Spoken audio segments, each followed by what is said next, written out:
যিটো পৰিৱেশ এই পৰিৱেশত মই ভাবোঁ যে বিজেপি দলে বহুত ভাল ৰিজাল্ট কৰিব কিন্তু এতিয়াও মোৰ 15টা সমষ্টিত যাব বাকী আছে কালিৰ পৰা আৰু 3 দিন আছে 20 তাৰিখলৈকে ডেইলি 5টা মিটিং আছে তেতিয়া গম পাম ফাইনেল ৰিজাল্ট কি হ'ব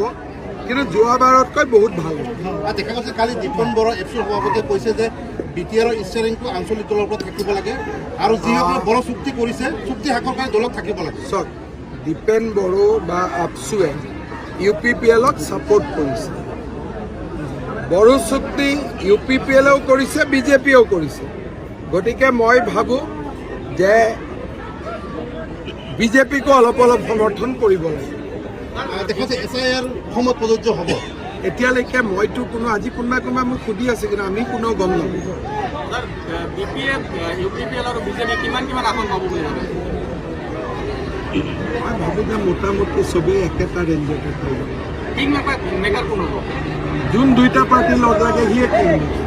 মানে কোনকেইটা পাৰ্টি লগ লাগিব বুলি ভাবে চবেই তিনিটাইতো ঠিকে যে নিজৰ জেগাত ভালে আছে বিজেপি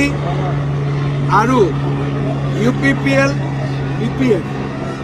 তিনিটাতো আইডিঅলজিটো একেটাই আছে কংগ্ৰেছটো বেলেগ চিফ কাৰ হ'ব আচলতে আপুনি যেহেতু কৈছে চিফটো মই জাৰ্নেলিষ্টৰ পৰা এবাৰ প্ৰিফাৰ কৰি আছোঁ এজনক কাৰণ জাৰ্নেলিষ্টবিলাকৰ ইমান চিন্তা চিফক লৈ গতিকে সেইকাৰণে মই ভাবি আছোঁ চিফজন কোনোবা এজন জাৰ্নেলিষ্টকে ভাবিব লাগিব কাৰণ আপোনালোকৰ নেতা বিশ্বজিৎ দৈমাৰী ইতিমধ্যে চিফ হোৱাৰ কাৰণে কিন্তু এক প্ৰকাৰে সংবাদ মাধ্যমক কৈছে সেইকাৰণে কৈছোঁ হাগ্ৰামা মহিলাৰেও চিফ হ'ম বুলি কৈছে প্ৰমোদ বড়াইও কৈছে বিশ্বজিৎ দৈমাৰীটো মই শুনা নাই কিন্তু আপোনালোকে শুনা বুলি কৈছে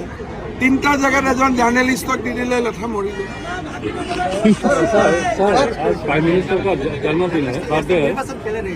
বিশ্বজিৎ দৈমাৰীয়েতো খেলা নাই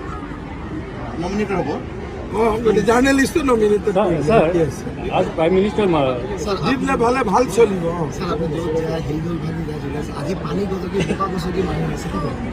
চব বিশ্বকৰ্মা পূজাৰ দিনাখনো বিজেপিৰ মিটিঙত ইমান ৰাইজ ওলাইছে চব চিট একে সমান নহয় কিন্তু এইবাৰ বিজেপিয়ে ভোট পাৰ্চেণ্টেজ হিচাপতো বহুত ভোট